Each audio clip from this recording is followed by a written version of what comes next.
Last class में हम लोग कूलॉम्ब्स लॉ के एप्लीकेशन पे क्वेश्चन कर रहे थे। हम लोग नेक्स्ट क्वेश्चन करते हैं।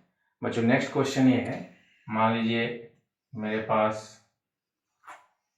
ये स्क्वायर है ए बी सी डी। मान लीजिए बच्चों इस स्क्वायर की साइड है ए और इस पे ए पे प्लस क्यू चार्ज डाला गया है, इस बी पे भी प्लस क्यू चार्ज डाला गया है, इस सी पे भी प्लस क्यू चार्ज डाला गया है और इस डी पे भी प्लस क्यू चार्ज डाला गया। अपने को फाइंड करना है, फाइंड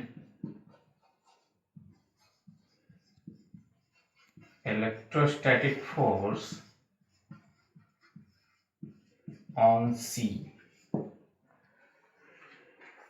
बच्चों ये स्क्वायर है, इसकी साइड ए है और इसके 4 कॉर्नर्स पे इक्वल चार्ज डाले गए हैं और अपने को पॉइंट सी पे इलेक्ट्रोस्टैटिक फोर्स की वैल्यू फाइंड करनी है।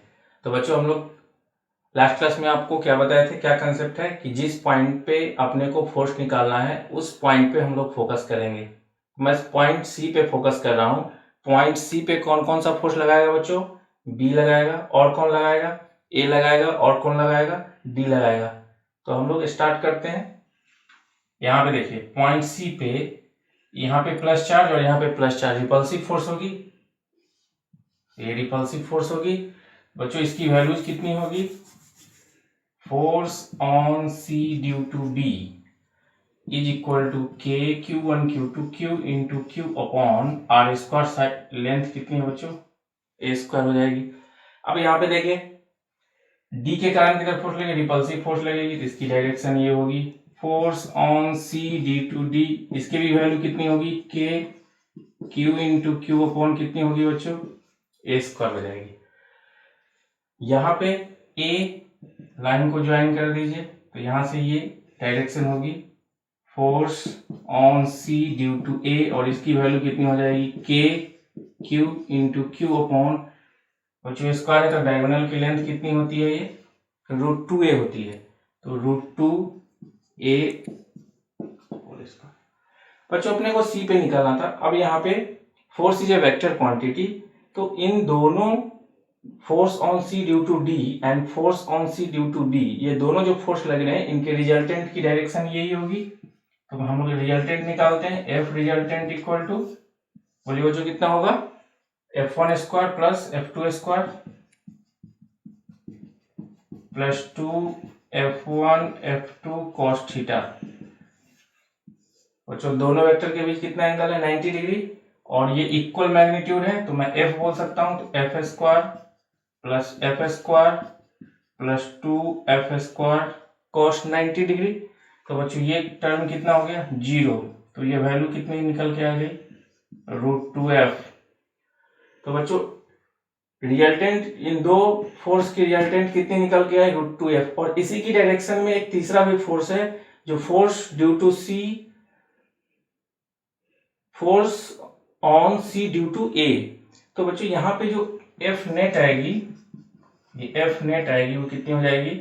√2F प्लस के क्यू स्क्वायर अपॉन √2a का होल स्क्वायर, क्या जाएगी? √2 K Q square upon A square plus के Q square upon 2a square. यहाँ से हम लोग सिंप्लीफाई कर लेंगे, फिर ये रिजल्ट निकल के आ जाएगी। तो बच्चों अपने को जब भी न्यूमेरिकल्स करना हो तो जिस पॉइंट पे अपने को फोर्स पूछा गया है उस पॉइंट पे हम लोग फोकस करेंगे, सारे के सारे फोर्स की डायरेक्शन को दिखाएंगे, फिर हम लोग वहां पे रिजल्टेंट निकालेंगे, फिर वैल्यू को हम लोग कैलकुलेट करके लाएंगे। कोई डाउट है बच्चों? ओके बच्चों नेक्स्ट क्वेश्चन है, ये जेई का क्वेश्चन है।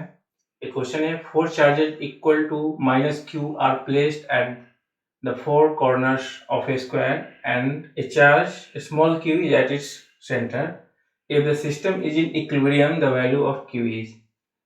तो बच्चों यहाँ पे आपको एक वर्ड सुनने को मिला है, the system is in equilibrium. और इक्विलिब्रियम में कब होती है? हम लोग इस पर बहुत सारे क्वेश्चन 11th में किए थे। इक्विलिब्रियम मींस नेट फोर्स की वैल्यू क्या होनी चाहिए बच्चों? 0 होनी चाहिए। ओके, तो अपने को ये ऑप्शन दे रखे हैं, इस इन 4 ऑप्शन दे रखे हैं, इनमें से कोई एक करेक्ट ऑप्शन है। तो जो क्वेश्चन को करते हैं, आप लोग वीडियो को पॉज करके खुद से करने की कोशिश कीजिए, आप लोग कर पाते हैं नहीं कर पाते हैं, है ना। चलिए स्टार्ट करते हैं बच्चों क्वेश्चन को करना। देखिए यहाँ पहले तो डायग्राम बनाएंगे सारे लोग।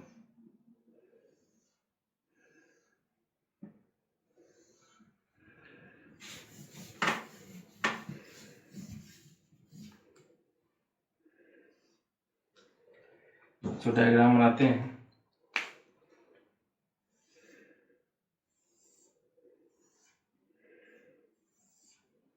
ये स्क्वायर है, इस पर चार्ज कितने हैं बच्चों, -q -q -q -q। Centre पे कितना चार्ज डाला है,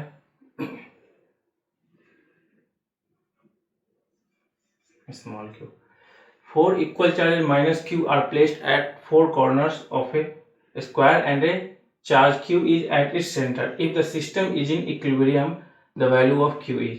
बच्चों बोला गया है अगर पूरी की पूरी सिस्टम इक्विलिब्रियम में हो तो q की वैल्यू क्या होगी। तो इक्विलिब्रियम की क्या कंडीशन होती है बच्चों, नेट फोर्स क्या होना चाहिए, 0 होनी चाहिए। तो नेट फोर्स कहाँ पे 0 होना चाहिए, पूरी की पूरी सिस्टम इक्विलिब्रियम में बोला है बच्चों, यानी कि इस q पे भी नेट फोर्स की वैल्यू 0 होनी चाहिए, इस चार्ज पे भी नेट फोर्स की वैल्यू 0 होनी चाहिए, इस चार्ज पे भी नेट फोर्स की, जितने सारे चार्ज प्रेजेंट है उन सारे चार्ज पे नेट फोर्स की वैल्यू क्या होनी चाहिए, 0 होनी चाहिए। तब ये पूरी की पूरी सिस्टम क्या होगी बच्चों, इक्विलिब्रियम में होगी। ओके, जब इक्विलिब्रियम में ये सिस्टम है तो मैं किसी भी पॉइंट पे फोर्स को 0 के इक्वल कर सकता हूं, क्योंकि equilibrium system is in equilibrium बोल रहा है बच्चों। तो मान लीजिए इस पॉइंट पे मैं करता हूं, ये ए बी सी डी, इस डी पॉइंट पे हम लोग फोर्स, सी पॉइंट पे बच्चों फोर्स निकाल लेते हैं। मान लीजिए सी पे कौन कौन फोर्स लगाएगी बच्चों, ये -q ये रिपल्सिव फोर्स होगी, force on C due to B, ये कैसी फोर्स होगी बच्चों, रिपल्सिव फोर्स होगी, force on C due to B. एक और कौन फोर्स लगाएगा, ए फोर्स लगाएगा, इसकी डायरेक्शन बच्चों ये होगी, ये भी रिपल्सिव होगी, force on C due to A. और एक बच्चों ये सेंटर पे जो चार्ज यहां बैठा है ये भी फोर्स लगाएगा, ये प्लस और ये माइनस, तो इसकी डायरेक्शन होगी force on C due to O. इस सेंटर पे ओ को मैं ले रखा हूं तो force on C due to O. तो इतने सारे फोर्स लग रहे हैं। तो बच्चों बोला था system is in equilibrium, means इस पॉइंट पे सम ऑफ ऑल द फोर्स की वैल्यू क्या होनी चाहिए बच्चों, 0 के इक्वल होगी, तभी इक्विलिब्रियम में हो सकती है।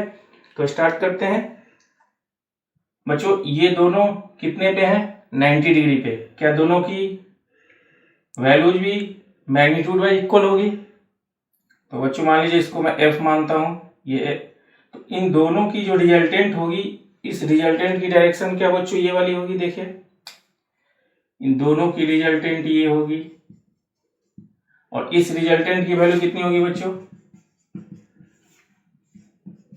f² plus f² plus 2f² cos 90। इसकी वैल्यू कितनी आ जाएगी बच्चों, √2f। तो दोनों के रिजल्टेंट √2f, इस रिजल्टेंट की डायरेक्शन में एक फोर्स कितनी लग रही है, कितनी लग रही है बच्चों, force on C due to A. तो इस पॉइंट पे अगर नेट फोर्स की बात करूं, F net is equal to √2f resultant के कारण plus force on C due to A, और इसके एक अपोजिट डायरेक्शन में फोर्स लग रही है माइनस ऑफ, अगर मैं कर लूं बच्चों, force on C due to O. ये नेट फोर्स यहां पे लगेगी और इन सबको किसके इक्वल होना पड़ेगा बच्चों, 0 के इक्वल होना पड़ेगा। तो यहां से मैं अगर वैल्यूज निकाल के लाऊं बच्चों तो कितनी निकल के आएगी, आप लोग वैल्यूज डालें यहाँ पे।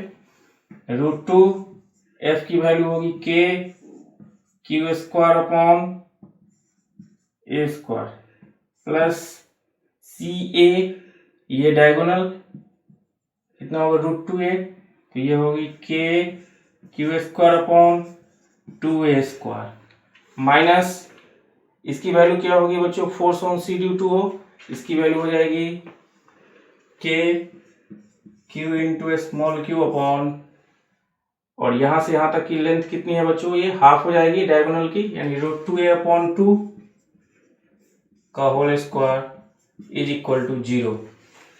तो ये वैल्यू निकल के आएगी बच्चों √2 kq² plus kq²/2a² is equal to kq into small q, ये न्यूमरेटर में जाएगा तो बच्चों ये तो 4 आ जाएगा, तो कितना जाएगा ये 2a²। यहाँ से हम लोग k, यहाँ से बच्चों कैंसिल आउट कर लीजिए, ये q कैंसिल आउट हो जाएंगे, ये a² और a² कैंसिल आउट हो जाएंगे, तो क्या बचा बच्चों √2 और k भी कैंसिल आउट हो जाएंगे, तो कितना बचा बच्चों √2 प्लस √2 इंटू q की वैल्यू है यहाँ पे, तो q plus q/2 is equal to ये 2 आएगी, तो ये आ जाएगी 2q। तो यहाँ से अगर हम लोग कॉमन ले लें q को, कितनी आएगी √2 plus 1/2 is equal to 2q। तो यहाँ से q की वैल्यू कितनी निकल के आ जाएगी बच्चों, q/2 इंटू 2√2 प्लस 1/2। तो q की वैल्यू कितनी आ जाएगी, अगर आप ऑप्शन में देखें तो यहाँ से अपने को निकल के आएगा q equal to q/2 into 2√2 plus 1/2। तो बच्चों यहाँ पे इस क्वेश्चन में कंसेप्ट सिंपल यही था कि अपने को अगर थोड़ी सी वेक्टर आ रही है और कूलम्ब्स लॉ का F इक्वल टू k/Q1/Q2/r² लगाना जानते हैं तो इस क्वेश्चन को आप कर सकते थे, क्योंकि यहाँ पे ये जो पूरी की पूरी सिस्टम बोल रही थी इक्विलिब्रियम में है, और हम लोग इक्विलिब्रियम के 11th में बहुत सारे क्वेश्चन कर चुके हैं। इक्विलिब्रियम में नेट फोर्स की वैल्यू 0 होती है, तो पूरी सिस्टम इक्विलिब्रियम है, यानी जितने सारे चार्ज प्रेजेंट है उन सारे चार्ज पे नेट फोर्स की वैल्यू 0 होनी चाहिए। तो किसी एक पॉइंट को आप लें और उस पर नेट फोर्स की वैल्यू 0 कर दें, यहां से आपको Q की वैल्यू निकल के आ जाएगी। कोई डाउट है बच्चों? नेक्स्ट क्वेश्चन है, ए charge Q is placed at each of the opposite corners of a square. A charge small q is placed at each of the other two corners. If the net electrical force on q is 0, then capital Q upon small q का ratio अपने को बताना है क्या होगा। बच्चों इस question को आप लोग खुद से कर देंगे। इससे पहले वाले जो क्वेश्चन किए थे हम लोग, उसी कंसेप्ट पे ये भी क्वेश्चन है। वहां पे बोला गया था कि if the system is in equilibrium then value of Q is, और यहाँ पे बोला गया है if the net electrical force on Q is 0 then value of Q upon Q क्या होगी। तो पहले रफली बोले जो डायग्राम बना लीजिए। पहले अपोजिट कॉर्नर्स ऑफ स्क्वायर है ना, मान लीजिए Q चार्ज यहाँ पे, एक प्लस Q चार्ज यहाँ पे, एक प्लस Q चार्ज यहाँ पे, सब प्लस Q चार्ज यहाँ पे, ठीक है। ओके, अब क्या बोला गया कि बच्चों if the net electrical force on Q is 0, किसी भी Q पे, इस वाले Q को लो या इस पे नेट इलेक्ट्रिकल फोर्स क्या हो रही है, 0 हो रही है। तो मान लेते हैं बच्चों A B C D है ना। ओके, स्टार्ट करते हैं। मान लीजिए इसकी साइड A है, तो रिपल्सिव फोर्स लोगी force on C due to B, side लो कर लेंगे, कोई प्रॉब्लम नहीं है बच्चों। ये क्या होगा force on C due to D, और बच्चों ये एक फोर्स लगेगी force on C due to A। अब बच्चों इस Q पे नेट फोर्स की, net electrical force on Q is 0, तो बच्चों इन दोनों की जो रिजल्टेंट होगी, इन दोनों की रिजल्टेंट ये होगी, और ये दोनों कितने पे है बच्चों, 90 डिग्री पे है। तो if FCD force on C due to D is equal to force on C due to B is equal to F is equal to KQ into small q upon A², ये force की value हो जाएगी बच्चों। Okay, F resultant हम लोग इससे पहले वाले क्वेश्चन में फाइंड कर चुके थे। कितनी आ जाएगी ये √2f आएगी। ओके, एफ सी ए की वैल्यू कितनी होगी बच्चों, अगर आप देखें यहाँ से तो एफ सी ए की वैल्यू कितनी होगी, force on C due to A, तो force on C due to A आ जाएगी K Q square upon √2a का होल स्क्वायर। अब नेट फोर्स की वैल्यू हम लोग इसको 0 के इक्वल कर लीजिए, तो एफ नेट इक्वल टू 0। तो बच्चों एफ नेट की कितनी वैल्यू आ जाएगी, यहाँ पे आपकी है √2f, तो √2 K Q into small Q upon A square plus force on C due to A कितनी है बच्चों, K Q square upon 2a square equal to 0। तो बच्चों ये आ जाएगी √2, इसको यहाँ से कर लेते हैं, ये कितनी आ जाएगी बच्चों, √2 K Q into small Q upon A square is equal to minus K Q square upon 2a square. तो ये के कैंसिल आउट हो जाएंगे, ये क्यू और ये क्यू कैंसिल आउट हो जाएंगे, ये ए स्क्वायर कैंसिल आउट हो जाएगा। तो अपने को क्या फाइंड करना है बच्चों, capital Q upon small Q. तो इसकी वैल्यू क्या आ जाएगी, क्यू अपॉन स्मॉल क्यू की वैल्यू आ जाएगी, ये बच्चों कितनी आ जाएगी, -2√2। कितनी आ जाएगी, -2√2। तो कौन सा ऑप्शन हो जाएगा बच्चों, ये डी ऑप्शन हो जाएगा। बच्चों ये भी क्वेश्चन आप देख सकते हैं, ये भी जेई का क्वेश्चन पूछा गया है। तो नीट में अगर हम लोग और क्वेश्चन भी करेंगे जो नीट में भी पूछा जाएगा। नीट में भी तो बच्चों बहुत आसान से क्वेश्चन पूछते हैं, बस थोड़ा सा लॉजिक लगाना है अपने को, थोड़ी सी मैथमेटिकल आनी चाहिए। हम लोग क्वेश्चन को बहुत कम टाइम में और बहुत आसानी से कर सकते हैं। तो यहाँ तक इस क्वेश्चन को करने के बाद अब आप लोग जो एक्सरसाइज में क्वेश्चन दे रखे हैं उसमें कूलम्ब्स लॉ से उस क्वेश्चन को आप लोग प्रैक्टिस करेंगे। इसके बाद बच्चों हम लोग इसमें स्टेबिलिटी और इक्विलिब्रियम वाले जो कंडीशन होते हैं इसमें कुछ और बहुत बढ़िया से क्वेश्चन बनते हैं जो कि नीट और जेई पॉइंट ऑफ व्यू से इम्पोर्टेंट है। उसको हम लोग नेक्स्ट क्लास में इसको हम लोग डिस्कस करेंगे, है ना। ओके।